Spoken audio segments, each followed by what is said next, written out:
Pai, obrigado. Obrigado pela vida do teu filho, pela sua família, seu ministério. Continue a guardá-lo, continue a protegê-lo, continue estando à frente, ó Pai, do seu ministério. Deus, que o Senhor, ó Pai, possa usá-lo nessa manhã como tem usado, com graça, sabedoria, unção, que ele seja canal do Senhor a transmitir às nossas vidas a tua mensagem, em nome de Jesus. Vamos estar ministrando então esta palavra, esta mensagem aqui hoje. Talvez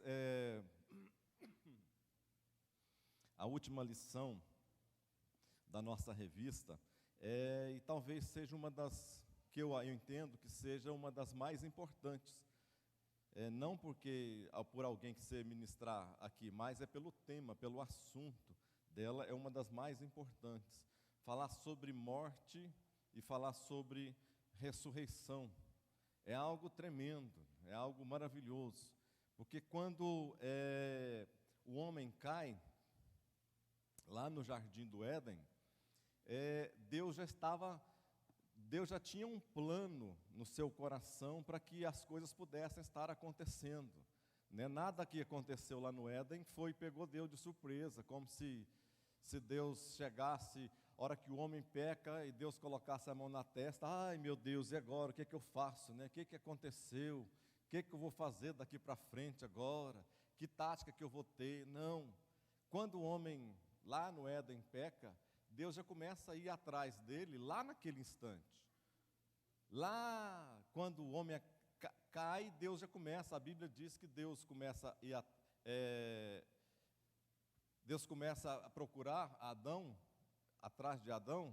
Ele diz para Adão assim: Adão, onde está? Onde estás? Por que isso? Porque o homem tinha caído. O homem tinha saído da trajetória, dos planos de Deus, e agora Deus já começa a ir atrás do homem. Era como se Deus, claro que Deus sabia onde que o homem estava. Evidentemente Deus sabia exatamente onde que o homem estava, mas Ele estava querendo do homem uma resposta à sua pergunta, a mesma resposta que Ele quer de nós, quer ouvir de cada um de nós, quando Ele nos questiona alguma coisa a respeito da nossa fé, a respeito da nossa sinceridade de servi-lo, de segui-lo. Ele sabe o nosso coração, mas Ele quer ouvir uma resposta, né? E essa resposta sempre passa pelo que o nosso coração está pensando naquele momento. Quando a gente olha para esse texto, por exemplo, de Lucas, aqui está escrito em Lucas 19, no verso 10, está dizendo assim: porque o Filho do Homem veio buscar e salvar o que havia, o quê? Perdido. Olha lá, parece que as pessoas estão indo para o abismo, né? Estão caminhando para o abismo. É isso que a humanidade exatamente está fazendo. A pessoa nasce, cresce, casa, morre, e se ela não fizer nada durante esse trajeto, o caminho dela é perdição eterna. Ela está afastada de Deus.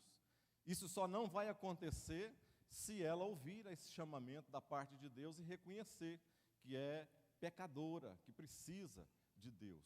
Quando a gente vê em Lucas, não Lucas ali, mas em Lucas 15, preste atenção para você ver. Quando a gente olha em Lucas 15, e a gente vê aquelas 3 parábolas lá de Lucas 15, é como se é uma seção ali que colocada em Lucas, né? Parece que é a seção de achados e perdidos ali. Tudo ali, aquelas 3 parábolas, a da ovelha perdida, a da dracma perdida e a do filho pródigo. Todas essas 3 apontam exatamente para esta busca da parte de Deus, a procura do homem. Quando a gente olha aquela primeira, a parábola da ovelha perdida, está dizendo que Deus está buscando, quando aquelas 99 ficaram e uma ficou longe, distante, aqui está dizendo que é como se Deus está buscando aqueles que estão distantes, né? Estão distantes da casa do Pai. Quando a parábola da dracma perdida, aquela mulher varre a casa ali, ele está apontando para aquelas pessoas que se perdem dentro da casa do Pai. Porque existe também essas situações. Às vezes, Muitas pessoas ficam muitos anos dentro de uma igreja, de uma religião, servindo uma religião, mas elas estão distantes de Deus, afastadas, mesmo estando dentro da casa do Pai, elas estão distantes de Deus. E a terceira parábola, que é a parábola da candeia, do filho pródigo, fala daquele que não quer a casa do Pai.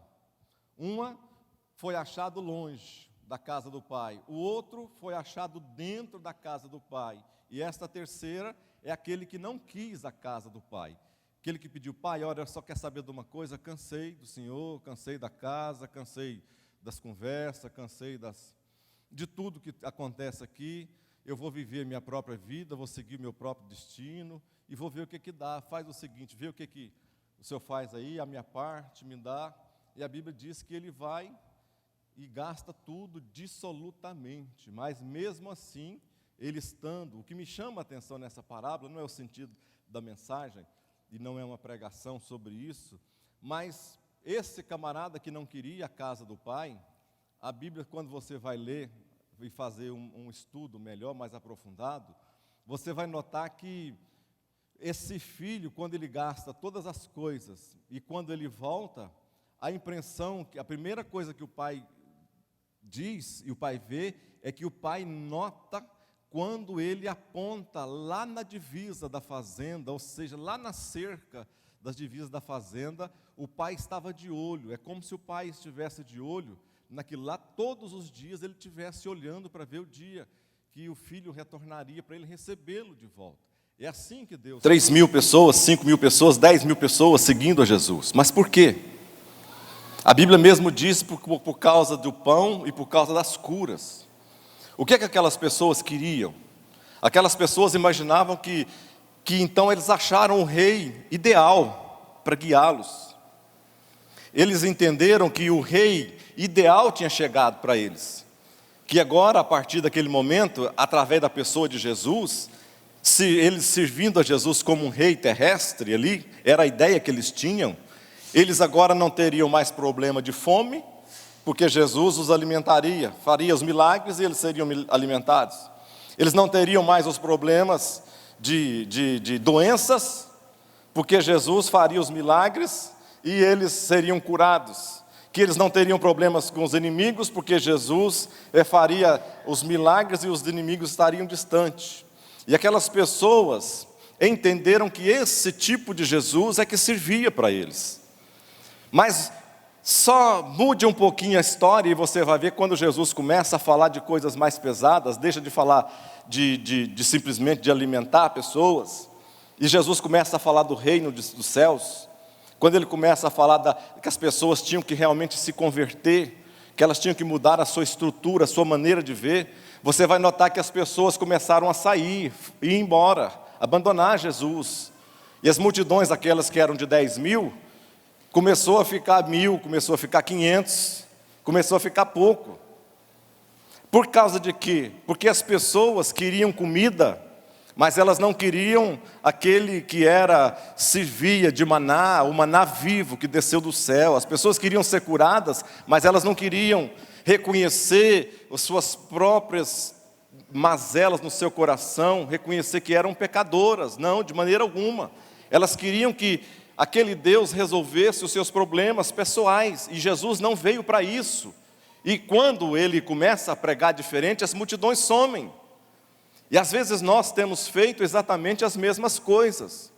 Nós inconscientemente, às vezes começamos a servir a um Deus, não o Deus idealizado pelo próprio Deus dos céus, não, mas um Deus que nós idealizamos. Nós começamos a servir a Jesus porque, às vezes, Ele tem feito algumas coisas boas para nós, tem resolvido os nossos problemas, e Ele não veio para isso.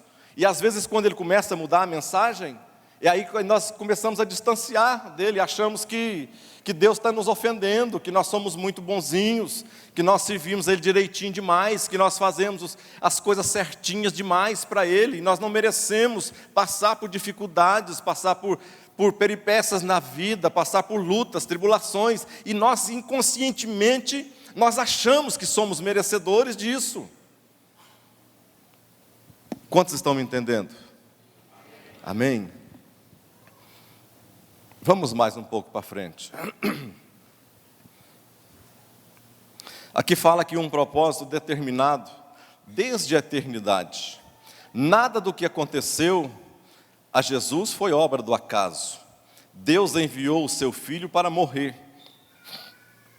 a fim de consumar a nossa salvação. É o que está escrito lá em João 3,16, onde fala que Deus amou o quê? O mundo de tal maneira que deu o seu único Filho para quê? Para que todo aquele que nele crê não pereça, mas tenha a vida eterna. Ele está dizendo aqui que Ele amou o mundo de tal maneira. E parece que João não encontra uma palavra correta para expressar o que ele queria dizer. Então ele fala que Ele amou de tal maneira. Talvez ele quisesse dizer que Ele amou demais, mas que parece que ficaria esquisito, amou excessivamente. Ou ele não conseguiu colocar a palavra correta, então ele colocou, Ele amou de tal maneira. Não significa que o mundo inteiro vai ser salvo. Não significa que todo o mundo será salvo.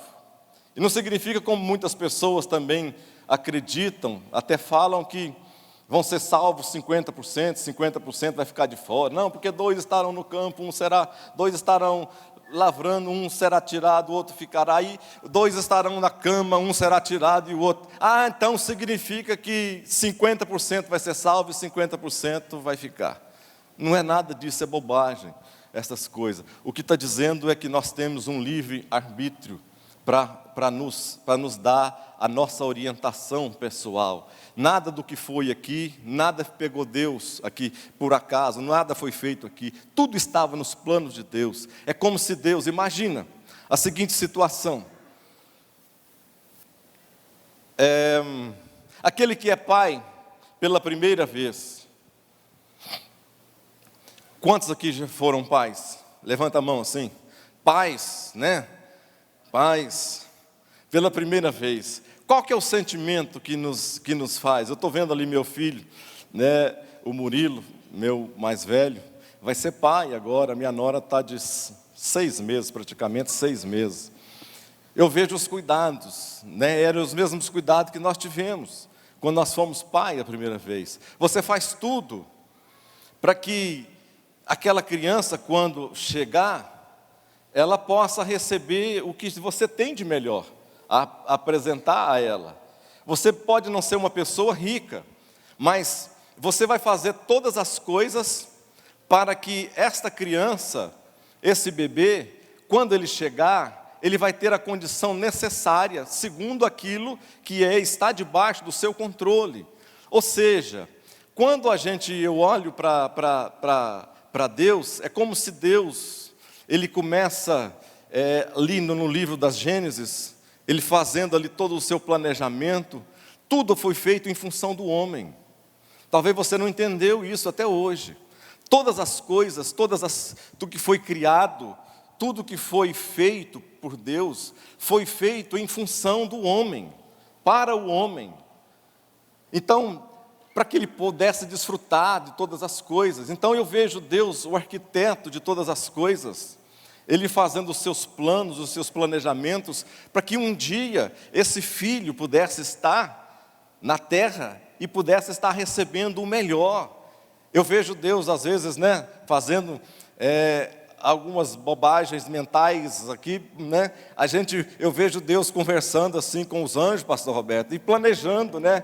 Vamos fazer o seguinte, vamos criar a terra, né, tem que ser redonda, né, o negócio lá tem que ser assim, porque nós vamos fazer isso, assim, assim. E ele vai conversando ali, vendo ele conversando com os anjos. O que a gente vai fazer mais? Bom, a minha ideia é criar o homem, os anjos. Maravilha, Senhor, vai criar os anjos, né? Como é que ele vai ser? E Deus explicando como vai ser os anjos. Aí Deus começa a falar do livre-arbítrio, né? E porque o homem vai ter livre-arbítrio, o anjo fala, Senhor, um momentinho só. Esse negócio não vai dar certo. Livre-arbítrio não vai prestar. Mas o que para nós isso diz do nosso coração? que esse amor, que Deus amou o mundo, que João está descrevendo, que Ele amou de tal maneira, estava no coração de Deus, esse amor por mim e esse amor por você. Por depois de Ele fazer todos esses planos, quando você começa a ler Gênesis 1, Gênesis 1, 2, fala que o Espírito Santo se movia sobre a face das águas. É como se o Espírito Santo, a palavra na realidade, no original, é como se uma galinha estivesse em cima dos seus ovos, esperando o momento correto para que os pintinhos saíssem, eclodissem e ele ficasse ali. Então, quando Gênesis 1, 2, é como se Deus estivesse fazendo exatamente esses planos, planejando tudo para nós, até que chega o momento do desfecho. Agora as cortinas vão se abrir, o espetáculo vai começar, e quando você começa a ler então Gênesis 1, 3, você vai ver então Deus começando a desenvolver todo o seu plano, e quando Ele começa a dizer, haja luz, e a Bíblia diz que houve luz. Ou seja, todo o processo da criação, de todas as coisas, eu estou dizendo isso para que a gente possa pensar um pouco, a nossa mente, o nosso cérebro, a gente possa imaginar o quão nós somos para Deus, a perfeição daquilo que Ele foi criado, e daquilo, o amor que Ele tem por cada um de nós. Então, não desvalorize aquilo que Deus tem feito para você. Amém, amados? O propósito da vinda de Cristo ainda, Ele aceitou a causa e anunciou o resultado final. Em Isaías, eu coloquei essa figura aí, um homem caminhando aí em densas trevas, né? Isaías diz que o povo que andava em trevas, Isaías foi um profeta messiânico, foi o profeta que mais conseguiu ter revelações da parte de Deus a respeito de tudo que era o Salvador, o seu nascimento, a sua vida, a sua morte, a sua ressurreição. Tudo está no profeta Isaías, ele conseguiu ter essa visão de Deus. Ele diz lá em Isaías, escrevendo, 9:2, ele diz assim, o povo que andava em trevas viu uma grande luz, e sobre os que habitavam na região da sombra da morte, resplandeceu a luz. Ou seja, tinha pessoas que andavam em trevas, a vida espiritual estava tenebrosa, mas existiam algumas pessoas que já não só mais andavam, mas eles estavam o quê? Habitando na região da sombra da morte. Então, sobre esses também que estavam caminhando errado, a luz de Deus os alcançou.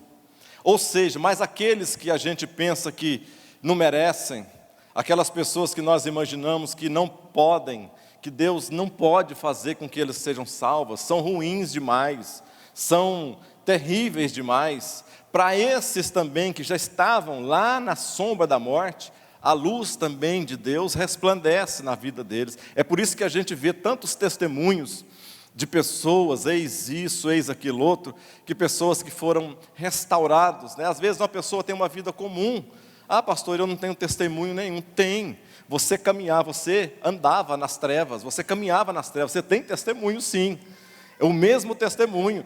Pastor, mas eu nunca matei ninguém, nunca roubei, nunca matei 15, nunca fiz nada, assassinei, igual faz lá nos Estados Unidos, assim de monte, 20, 30, eu não tenho um testemunho para contar. Você não precisa de um testemunho desse. O testemunho que você tem que contar é o que Deus tem feito na sua vida hoje. O que o seu coração sente, como você pensa, como que está a sua vida hoje, qual que é a alegria que você tem, se é nas coisas desse mundo somente, ou se você tem uma alegria que é vinda da parte de Deus. Você pode dizer para as pessoas, olha, Jesus transformou meu casamento, quer um testemunho melhor do que esse? Olha, Jesus transformou minha vida. Eu era um pai horrível, eu era um pai terrível, Jesus mudou a minha vida. Olha, eu era assim, Jesus mudou a minha vida. Olha, eu era um ateu, não acreditava em Deus, não acreditava em nada de Deus. Sempre fui uma pessoa boa, mas eu nunca acreditei em Deus. Quer um testemunho melhor do que esse? 1 Pedro 2,9 diz assim, eu coloquei alguns versos. diz assim: mas vós sois a geração eleita, o sacerdócio real, a nação santa, o povo adquirido, para que anuncieis as virtudes daquele que vos chamou das trevas, para onde? Para a sua maravilhosa luz. Isaías complementa falando assim acerca do Salvador. Isaías 9,6 diz assim: porque um menino nos nasceu, um filho se nos deu, e o seu nome será Maravilhoso Conselheiro, Deus Forte, Príncipe da Paz, Pai da Eternidade. Ou seja, ele alcança todos os níveis espirituais. Por que a gente, quando a gente celebra a ceia, por que ao participar da ceia, nós temos um compromisso? Que tipo de compromisso que é esse que nós temos? Quando a gente ceia, você sabe por que nós ceiamos? Qual que é o motivo que nós ceiamos? Vamos ter ceia domingo próximo. Qual que é o motivo? Porque a Bíblia diz assim: porque todas as vezes que comerdes esse pão e beberdes desse cálice, fazei o quê? Anunciai a morte do Senhor, o quê? Até que Ele venha. Na ceia nós não falamos dos milagres de Jesus. Na ceia nós não falamos às vezes de como Jesus morreu, se morreu de cruz ou alguma coisa. Nós anunciamos o motivo. Por que Jesus morreu? Se tem tantas pessoas morrendo. Tem gente que morre até em nome da religião. Tem lá na Índia, você vai ver, pessoas em uma determinada época do ano, numa festa, pessoas se crucificam, pessoas se chicoteiam, andam o dia inteiro se chicoteando com pedaços de prego na ponta, fica carne viva às suas costas, elas pedem que sejam crucificadas, algumas morrem, por isso, não suportam. Mas por qual motivo? Então na ceia, quando nós estamos fazendo a ceia, nós estamos fazendo exatamente isso, anunciando a morte de Jesus. Não simplesmente a morte, mas o motivo dele ter morrido, para salvar a minha vida e salvar a sua vida. Diga amém. Amém. Vamos mais. Ele veio satisfazer a exigência divina sobre o pecado original. Efésios 5, 25 a 27 diz assim: porque Cristo amou a igreja e a si mesmo se entregou por ela, para a santificar, purificando-a com a lavagem da água pela palavra, para a apresentar a si mesma, igreja gloriosa, sem mácula, sem ruga, nem coisa semelhante, mas santa e o quê? Irrepreensível. O que ele está falando aqui? Que ele amou de tal maneira que entregou a si mesmo para santificar, purificando. No final ali diz que igreja gloriosa, sem mácula, nem ruga, nem coisa semelhante, santa e irrepreensível. Era proibido, preste atenção, era proibido você levar lá antes de Jesus, lá no tabernáculo, nas tendas, quando fazia a apresentação do pecado, apresentava o cordeiro em relação ao pecado, para cobrir os pecados. Era proibido a apresentação de qualquer animal que tivesse qualquer defeito. Não poderia. Um animal cego, por mais lindo que ele fosse, não poderia ser apresentado a Deus. Um animal estivesse com doença na pele, ele não poderia ser apresentado a Deus como oferta e como sacrifício. Um animal que tivesse manchas na sua pele, ele não poderia ser um animal manchado. Ou seja, por isso que a Bíblia diz que quando Jesus vier, ele vai vir buscar uma igreja que de que maneira? Sem mancha e sem mácula, mas uma igreja irrepreensível. Por isso que quando Jesus vai chegando, e nós todos conhecemos a história, quando Jesus vai chegando para ser batizado, lá no Jordão, através da revelação do Espírito Santo de Deus, porque João entendia o sacrifício lá no tabernáculo, e ele esperava a promessa se cumprir, e quando Jesus vai chegando e andando no meio da multidão para ser batizado, aquelas pessoas, é que João para todas as coisas e aponta para Jesus e diz assim: eis aí o Cordeiro de Deus que faz o quê? Que tira o pecado do mundo. Não mais encobre, mas agora tira. Ou seja, é o sacrifício que seria oferecido. Jesus era esse sacrifício vivo, era esse cordeiro imaculado, esse cordeiro sem mancha, era esse cordeiro sem pecado, era esse cordeiro que não tinha nenhuma mancha, nenhuma mácula na sua vida, mas que seria entregue a sacrifício no altar de Deus, pela minha vida e pela sua vida. É por isso que João diz que ele era o Cordeiro perfeito de Deus, que tira o pecado do mundo, arranca o pecado do mundo. E é por isso que nós hoje temos que agradecer a isso que Deus fez. Por isso que esse significado e o simbolismo é tão grande, ali da cruz do Calvário, porque quando Jesus entrega a sua própria vida, era como se, eu coloquei aquela imagem, Jesus de um lado numa cruz e um cordeiro no outro, sendo oferecido em sacrifício. Quando Jesus morre ali naquela cruz do Calvário,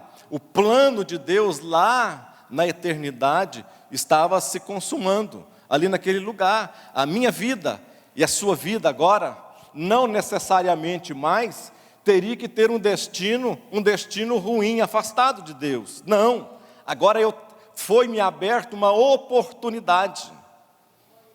Foi-me aberta uma nova oportunidade. Agora não preciso mais de religião.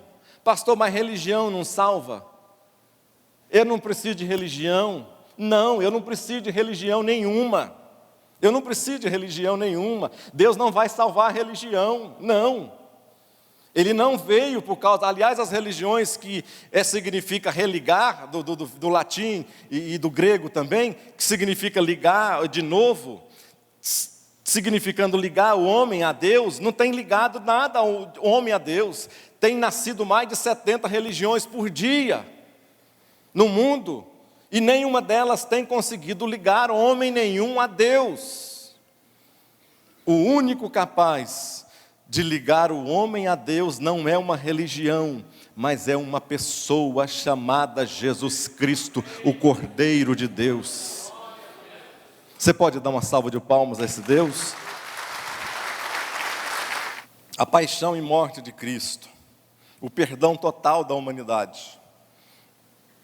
Jesus foi maltratado, rasgaram seu corpo com chicote, mas jamais puderam fazer com que ele odiasse.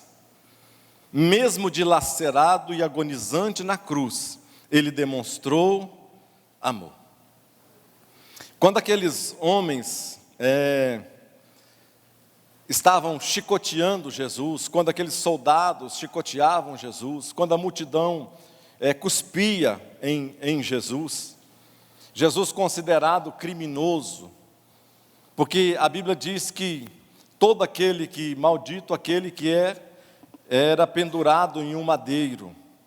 Então Jesus, quando vai para aquela cruz do Calvário, e as pessoas estão ali ao pé da cruz, a mesma multidão que o aclamava, aquela mesma multidão que dizia assim: Hosana nas alturas, o rei está conosco, está chegando, a mesma multidão que colocava folhas para que Jesus pudesse passar montado no jumentinho, aclamando ele, é a mesma multidão que disse, na escolha entre Barrabás e Jesus, eles disseram assim: não, nós não queremos Jesus.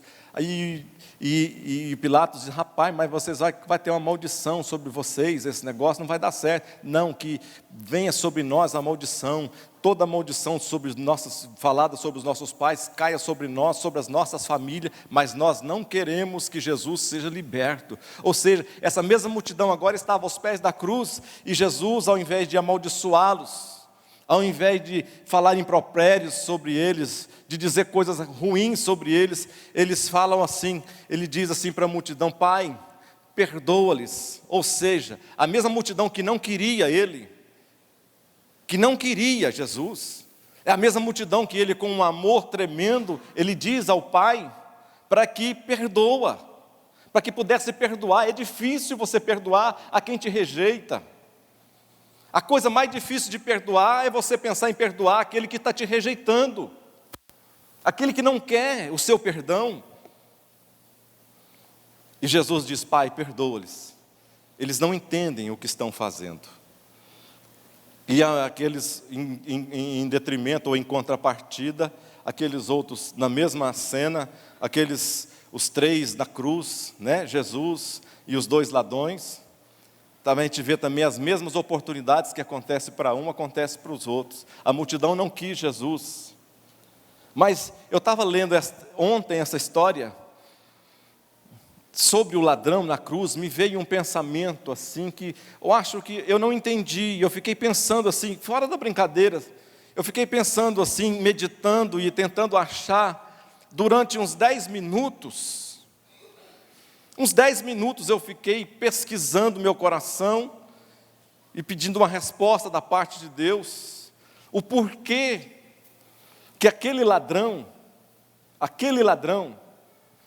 porque tinham 2 ladrões, um falava assim: rapaz, se você é mesmo o bonitão aí que fala, que milagre, que é filho de Deus, por que você não desce da cruz? Desce, ué, se você é filho da cruz, desce, e leva a gente também com você. Mas o outro ladrão, o outro, é esse que eu não entendo. Esse outro que falou, até eu entendi, porque é a coisa mais natural do mundo. Quando as coisas estão ruins, você vai no meio do ruim, não é isso? Quando os outros estão falando mal de alguém, normalmente a pessoa vai atrás e começa a falar mal também. Se a desgraça do outro está lá, normalmente as pessoas vão atrás. Agora o que eu não entendi é esse ladrão. Eu nunca não vi falar que alguém pregou para ele. Quem que pregou para esse outro ladrão? Aonde que esse outro ladrão, se ele é ladrão, que mundo que ele estava vivendo? E eu comecei a pensar, onde que ele estava vivendo? Que ele conseguiu colocar no seu coração, em que momento ele coloca no coração? Será que é vendo aquela multidão, sem falar uma palavra, Jesus falando nada naquele momento? Aquele homem disse para o outro, disse: rapaz, cala a sua boca, fica calado. Não fala bobagem, nós merecemos o que nós estamos passando, ou seja, reconhece o seu erro. Ele reconhecendo o seu erro, não fala bobagem. Nós estamos aqui porque merecemos, mas ele não merece. Por isso, ele olha para Jesus, olha só que tremendo, que tremendo. Ele olha para Jesus e diz: Senhor, lembra-te de mim, quando entrares no teu reino. Toda a multidão achava que Jesus seria um rei terrestre, um rei que iria governar. Aquele homem vendo Jesus à beira da morte, olha que visão espiritual daquele homem, aquele ladrão. Não tinha nada, Jesus não tinha nada a oferecer para aquele homem. Ele ia morrer, estava morrendo. Mas ele consegue ter uma revelação de Deus na sua vida e falar assim: Jesus, lembra-te de mim quando entrares no teu reino. Ou seja, que é um arrependimento, algo mais tremendo, mais dinâmico, mais assim, sobrenatural do que aconteceu na vida daquele homem. Jesus olha para ele e diz: olha, hoje ainda estarás comigo no paraíso. Nós não precisamos de 5 anos, de 20 anos, de 50 anos de crente, não. Nós precisamos de uma fé genuína. É uma fé que invade o meu coração, invade o seu coração. Eu preciso de um arrependimento claro, um arrependimento pessoal da parte de Deus. Eu não tenho que ter essa quantidade, qualquer tanto de tempo de crente que me dá direito a entrar no céu. Não, não é nada disso. Eu preciso de ter uma vida de tal maneira que em qualquer instante da minha vida eu possa ter a ciência e o reconhecimento de que sou um pecador necessitado da graça de Deus. Se eu morrer tomando um lanche, eu vou para o céu. Se eu morrer atropelado, eu vou para o céu. Se morrer queimado, vai para o céu. Se morrer afogado, vai para o céu. Se morrer de qualquer maneira, porque para Deus não interessa a maneira como nós vamos morrer. Não, para Ele não interessa isso. Interessa que nós vamos viver a eternidade com Ele. Isso interessa para Deus. Vamos para frente, vamos encerrando. Um grito de vitória. João 19:30. ele diz que quando Jesus tomou o vinagre, disse: está consumado. Diga comigo: está consumado. Mais uma vez: está consumado. Você imagina esta cena? Está consumado. Jesus entregando a sua própria vida e dizendo: está consumado. Ou seja, todo o plano, todo aquele projeto que nós falamos lá no início, tudo que foi planejado na prancheta de Deus, tudo que Deus fez ali, detalhe por detalhe, tudo que Deus olhava assim, em 3D, 4D, 5D, passava uma imagem para cá, outra para cá, tudo arrumadinho, direitinho. Jesus pende o seu pescoço e diz: está consumado. Ou seja, a partir de agora, o homem já não está mais sozinho. A partir de agora, ele tem alguém que pode caminhar com ele das trevas para a maravilhosa luz de Deus. Quando o rei Davi, nas guerras, e você vê ele, até no momento que a esposa dele amaldiçoa ele, chama ele de bestalhado, ele dançando com o povo, no momento que ele vence, que ele vem de vitória, nesse momento foi quando ele trouxe a arca. Mas quando Davi, às vezes vinha de uma das batalhas, das suas vitórias, aí as portas de Jerusalém eram abertas, e para que o povo todo entendesse que estava chegando ali toda aquela multidão de soldados vitoriosos, soldados valentes, homens que deram suas vidas, que vieram, mas que ganharam e conseguiram aquilo que eles saíram, foram lá, venceram e voltaram. Então as portas de Jerusalém eram abertas, porque a vitória deles tinha que ser um sinal. Quando o salmista escreve o salmo, eu quero ler para vocês, isso me chamou a atenção ontem, quando o salmista escreve assim no Salmo 24, do verso 7 ao 10, diz assim: levantai, ó portas, as vossas cabeças, levantai-vos, ó portais eternos, para que entre o Rei da Glória. Quem é esse Rei da Glória? O Senhor forte e poderoso, o Senhor poderoso nas batalhas. Levantai, ó portas, as vossas cabeças, levantai-vos, ó portais eternos, para que entre o Rei da Glória. Quem é esse Rei da Glória? O Senhor dos Exércitos, Ele é o Rei da Glória. Aleluia! Ou seja, esse mesmo que Davi estava escrevendo, falando de suas batalhas, ele estava fazendo uma profecia messiânica daquilo que Jesus veio aqui e fez. Agora ele fez, tomou todo, venceu a guerra, e agora ele chega nos céus, e os anjos de um lado e de outro: olha, levantai as portas, vamos abrindo as portas que o rei está chegando. Quem que é esse? É aquele, o Senhor dos Exércitos, é Ele que venceu, é Ele que nos deu a vitória. Oh, aleluia! Isso é maravilhoso, irmãos, isso é maravilhoso, a gente entender e ter uma visão espiritual de coisas simples da parte de Deus fez para a minha vida e para a sua vida. Vamos mais à frente. O novo caminho de acesso a Deus. 2.3. Na morte de Jesus, vemos o amor de Deus em ação, abrindo o caminho que antes esteve fechado a todos os homens, liberando livre acesso ao Pai. Eu preguei aqui foi domingo, né? Foi domingo passado. E eu falei um pouco sobre isso, porque o que Jesus fez por nós? Quando nas portas, no tabernáculo, tinha as 3 divisões, tinha o átrio, tinha o lugar santo e tinha o lugar santíssimo. Lá no átrio, era onde ficavam os pecadores, todas elas eram divididas por portas de linho, 3 portas de linho. A primeira porta, a segunda porta, outra porta de linho, a terceira porta, lá daquela do Santo dos Santos, também uma porta de linho. Então, quando Jesus, ele diz que ele era o caminho, a verdade e a vida, ele estava falando exatamente destas 3 portas, as 3 portas do tabernáculo, que as pessoas não tinham acesso, somente eles tinham acesso à primeira porta. Nessa primeira porta foi quando Jesus disse que eu sou o caminho. Era aquela primeira porta da entrada, onde separava os homens comuns que caminhavam de um lado para o outro, aqueles que queriam oferecer sacrifício, entrava para dentro, onde os animais eram sacrificados.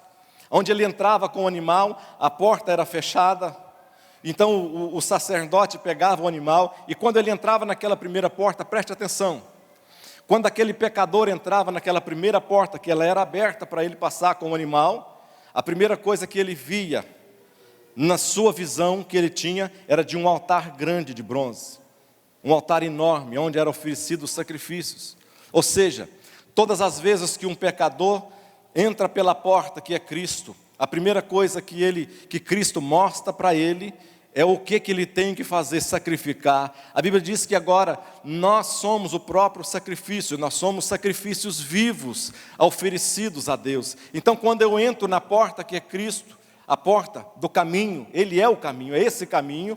Quando eu me vejo no altar do sacrifício. A minha vida tem que ser um sacrifício, a minha vida tem que estar no altar, a minha vida tem que ser pautada por aquilo que vai trazer cheiro, vai levantar cheiro suave na presença de Deus. Todos estão me entendendo? Amém? Então aquele pecador, quando entrava, ele fazia, quando Jesus diz, eu sou o caminho, a verdade e a vida, ele entrava então pela porta, o caminho, ele viu o altar, mas via logo à frente também. Um dia eu quero dar um estudo completo aqui, porque eu amo a figura, o tipo do tabernáculo, sabe? Eu amo essa tipificação, pastor, mas nós não estamos mais no Antigo Testamento, eu sei. Se fosse assim, nós não precisamos estudar o Antigo Testamento, saber sobre Abraão, promessa de Abraão. Para que eu quero saber promessa de Abraão? Eu quero promessa para a minha vida, não é isso? Mas nós precisamos de toda, a Bíblia ela é completa, ela se completa, né? É por isso que ela é chamada o livro, não é os livros. A Bíblia, o significado dela é o livro, porque ela é o único, um livro só, formado por 66 histórias, capítulos e tudo ali. Então Jesus era esse caminho, e ele também era a verdade, era aquela segunda porta, que somente o sacerdote entrava. Quando o sacerdote abria aquela porta, ele ia oferecer o sangue, tirado lá do animal sacrificado. Quando o sacerdote abria aquela segunda porta, ele via do seu lado esquerdo, ele via ali o candelabro, aquele candelabro, ou seja, a pessoa que passa a primeira fase da sua vida, e ele entra pelo caminho, que é Jesus, a outra coisa que ele tem agora, ele vai encontrar as verdades espirituais da parte de Deus. Quando ele entra e vê o candelabro, porque o candelabro significava luz, iluminar. O crente que entra para esse caminho, a sua vida é iluminada, a sua vida agora é conduzida de acordo não mais na sua vontade, a sua vida agora é conduzida de acordo com a vontade de Deus. Quando aquele sacerdote olhava para aquelas lâmpadas, aquelas lamparinas, estava significando, olha, eu estou chegando perto de Deus, mas durante a minha caminhada eu vou ser iluminado, a minha caminhada vai ser iluminada, os meus passos vão ser iluminados. E quando ele olhava para a parte direita, estavam ali os pães. Vocês lembram daqueles pães, os 12 pães que estavam sobre o altar, ali direito? Os pães falam de saciedade, de matar fome, do suprimento de Deus no deserto, lá no deserto.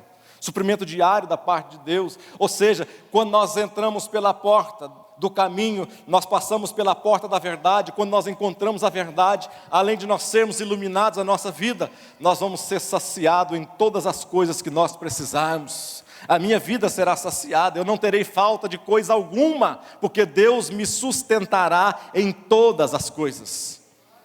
Amém, amados irmãos? Eu não vou entrar mais em detalhes aí para frente, porque o tempo não nos permite. Mas foi o que Jesus fez ali naquele lugar. Ele falou que Ele era o caminho, Ele era a verdade, Ele era a vida, e com a sua morte Ele rasgou, a Bíblia diz que Ele rasgou a cortina, lá da entrada de Deus. De que maneira? De que maneira que a cortina foi rasgada? De alto a baixo, de alto a baixo. Ninguém entrava na presença de Deus. Com a morte de Jesus, esse simbolismo também foi caído, foi jogado por terra. Era somente aquele camarada, o sumo sacerdote, uma única vez ao ano, que podia entrar, e não podia entrar na presença de Deus, nem ele podia direito. Ele tinha que fazer lá dentro, ele tinha que fazer uma fumaça tremenda lá dentro. Ele entrava com um incenso tirado do altar, de incenso, mas com as brasas alimentadas lá pelo altar do sacrifício.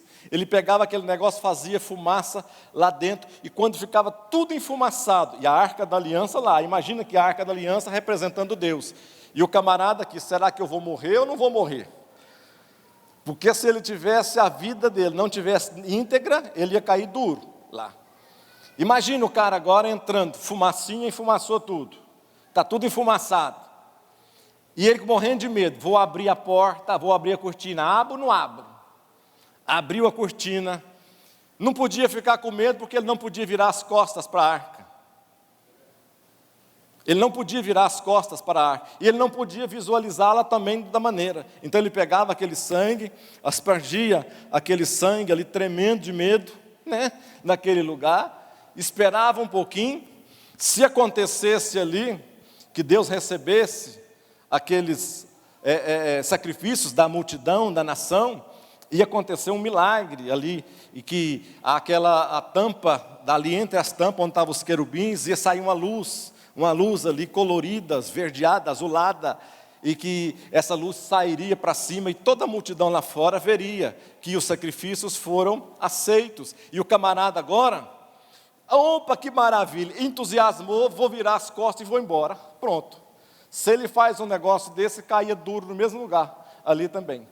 Então ele não poderia de maneira alguma oferecer o sacrifício, tinha que continuar de frente aqui, sim, as costas para cá, de jeito, não podia abaixar, ele tinha que andar com a cirola de baixo, aqui imagina a situação do sumo sacerdote, tinha que andar com uma cirola de baixo, porque se por acaso acontecesse algum eventual lá dentro, e ele precisasse abaixar, e a Bíblia fala, se as suas vergonhas ficassem de fora, ele seria fulminado no mesmo instante na presença de Deus ali. Então, para ele não correr esse risco, além de pôr aquela roupa, estola sacerdotal toda ali, ele punha debaixo dele também uma outra roupa, porque se acontecesse alguma coisa, ele estava vestido ali e não morreria. Ou seja, na presença de Deus, as coisas não são bagunçadas. Nós não entraremos no céu, só para nós encerrarmos, nós não entraremos no céu de qualquer maneira, não. As coisas para Deus não são bagunçadas, não. Tudo tem um motivo, tudo tem um porquê, e tudo tem um querer da parte de Deus em relação à nossa vida. Você pode dizer glória a Deus? Isso aqui é a frase que está lá no túmulo de Jerusalém, essa placa está lá no túmulo de Jerusalém. Davi foi morto, os seus ossos estão lá. Outros reis, todos os reis famosos mortos com os seus ossos, com seus túmulos, com todas as pessoas famosas, Buda, Confúcio, Allan Kardec, tantos outros, todos nasceram, morreram, mas os seus ossos continuam em algum lugar. Mas Jesus não. Jesus está escrito lá no túmulo lá de Jerusalém, He is not here, for he is risen. Ou seja, Ele não está aqui, Ele ressuscitou. Amém? Ele não está aqui, Ele já ressuscitou. É isso que está escrito, é por isso que nós somos o chamado de o povo mais feliz desta terra. A glória de Deus, a importância da ressurreição. Sem a ressurreição, o cristianismo seria uma religião vazia, de esperança. A morte teria a última palavra e a esperança do céu seria um pesadelo. É por isso que Paulo fala, onde está a morte, o seu aguilhão? Porque o aguilhão da morte já foi vencido. E nós agora temos essa liberdade de entrar. E o 3.3, um brado de amor, porque se nós, sendo inimigos, fomos reconciliados com Deus pela morte de seu Filho, muito mais tendo sido já reconciliado, seremos salvos pela vida. Sabe o que Jesus levou da nossa vida? Vamos ficar de pé para nós fazermos uma oração.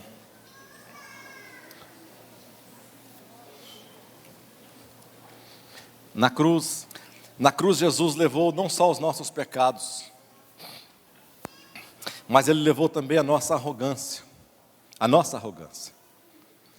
arrogância de poder escolhê-lo e às vezes nós não queremos. Quando aquelas pessoas, preste atenção, Quando aquelas pessoas esbofeteavam Jesus,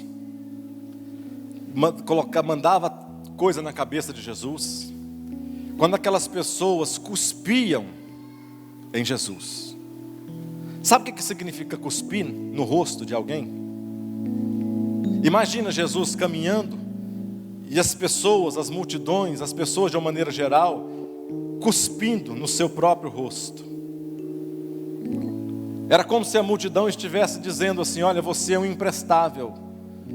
Porque era o sentido que, quando, imagina você cuspindo em alguém, você está querendo dizer: olha, você não presta, você não vale nada, você não significa nada, você é insignificante, você é um verme, você não presta para nada. Era isso que as multidões estavam dizendo ao cuspir no rosto de Jesus.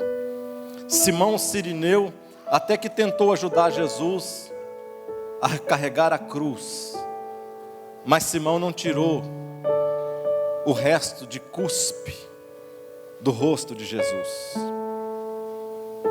Quando Jesus morre naquela cruz do Calvário, Ele estava levando também esta nossa arrogância, de achar que nós somos algumas pessoas, nós somos alguém, e nós desvalorizarmos às vezes aquele que é tudo para nós, e nós deixarmos em segundo plano, dizendo: nós não precisamos de você, você não é nada, você não significa nada, eu caminho, eu faço a minha história, eu faço a minha vida, eu caminho como eu quero.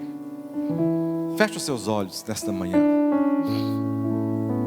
Amado Deus, nesta manhã, Senhor, nós estamos aqui, estivemos juntos aqui, porque nós entendemos que a necessidade, ó Deus, que nós temos do Senhor, aquela cruz ali do Calvário, meu Deus, a tua morte às vezes não significou tantas coisas, porque muitos morreram, muitos homens morreram, muitas pessoas, muitos reis, muitos vitoriosos, muitos homens valentes, muitos homens valorosos morreram, todos morreram, Jesus também morreu.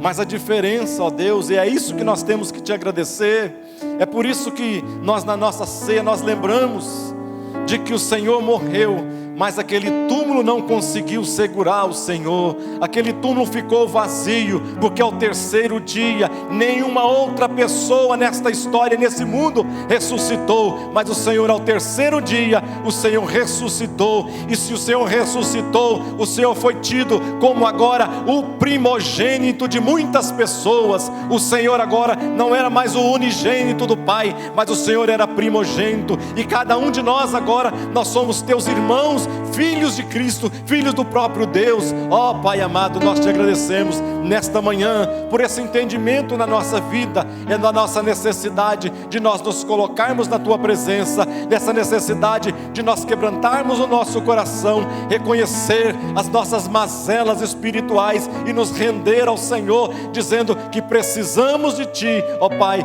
para nos levar para a vida eterna e conduzir com o Senhor, porque nós queremos entrar pela vida eterna, pelas portas, ó Pai. Te agradecemos em nome de Jesus Cristo.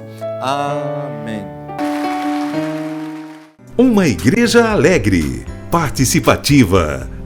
Todos os domingos, às 9 horas, um delicioso café da manhã e uma escola bíblica abençoada.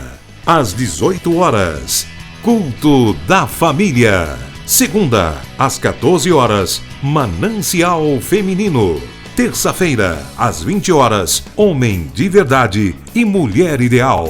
Quarta-feira, às 19h40, Culto de Ensino, além de uma programação semanal para todas as idades. O nosso sonho é expandir o reino de Deus e chegar a todas as nações do planeta Terra. E eu quero convidar você a fazer parte desse grande projeto, que com certeza Deus vai te abençoar. Catedral da Família.